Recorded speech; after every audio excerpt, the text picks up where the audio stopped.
Halo semua, ketemu lagi di channel Novi Fitriani.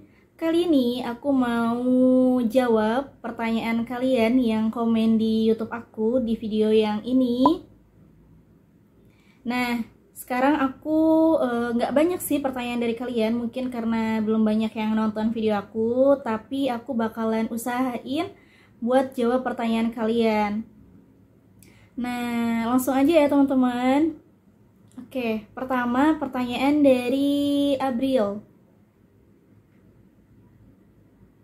Kak, mau tanya, peluang lolos SPMB Mandiri UIN besar atau enggak?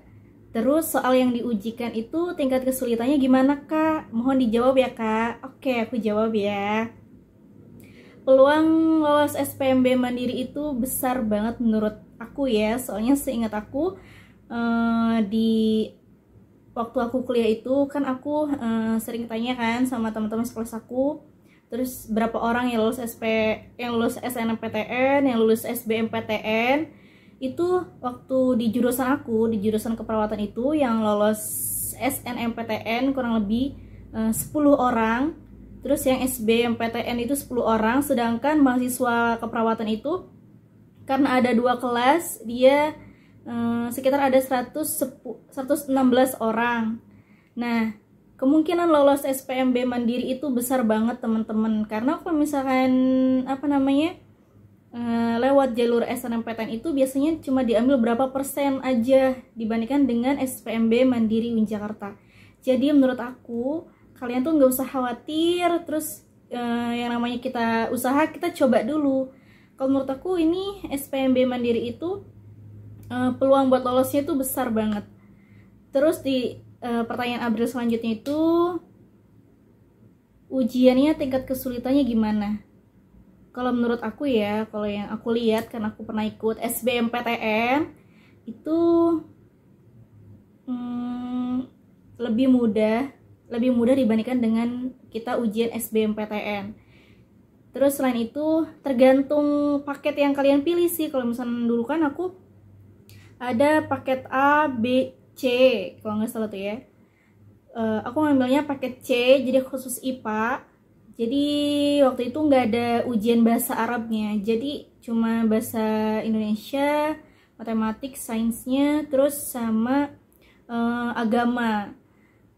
Kalau misalnya kalian yang ngambilnya yang kayak campuran gitu, paketnya yang ada bahasa yang yang ada hubungannya sama agama, kadang itu kalian bisa kedapetan ujian bahasa Arab. Jadi kalau misalnya nanti kalian milih jurusan, kalian harus juga lihat paketnya. Kalau nggak salah, nah paketnya itu ada 2 kalau sekarang, paket A sama paket B. Jadi paket IPS sama paket IPA. Nah, paket yang bahasa Arab kayak yang jurusan keagamaan itu dia masuknya ke paket IPS. Nanti aku bahas ya yang itu ya. Oke, menurut aku tingkat kesulitannya nggak begitu sulit kalau misalnya kalian belajar, terus kalian ikut BIMTES yang udah aku saranin, yang waktu kenapa aku bisa lolos SPMB UIN Jakarta itu.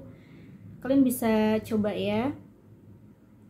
Terus selain itu Anissa, oke tadi kan aku udah bahas tuh ya BIMTES.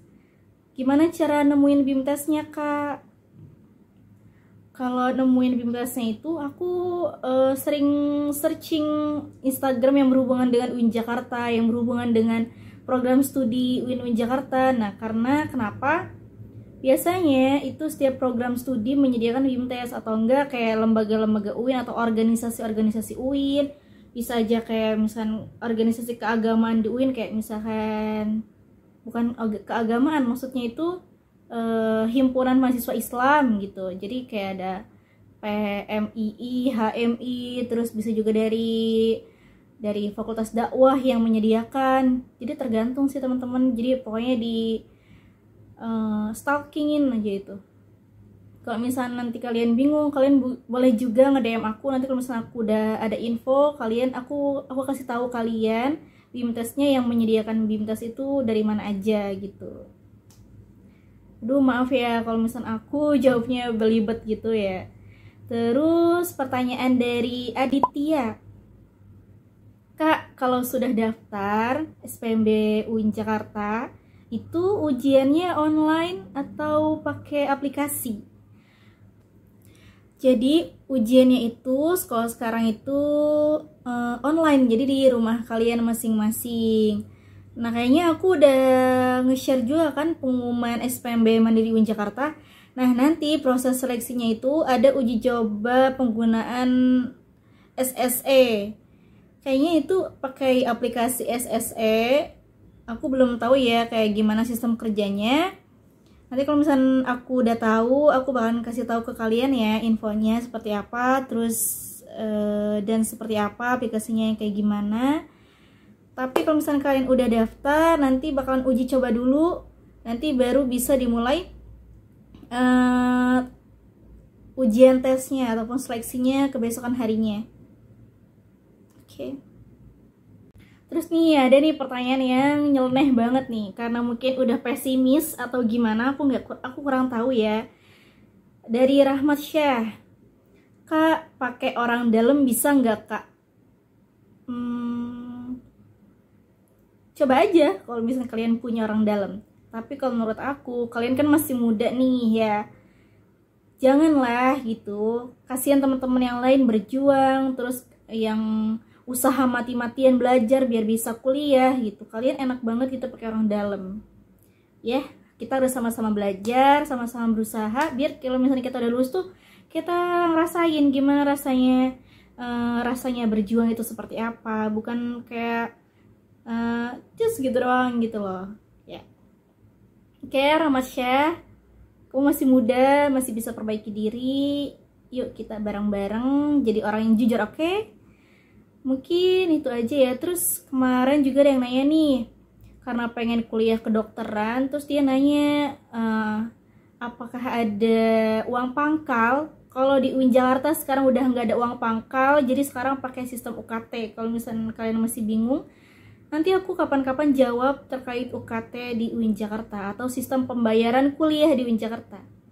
Oke, terima kasih teman-teman udah nonton video ini. Kalau misalnya kalian suka dan puas sama jawabannya, jangan lupa di like.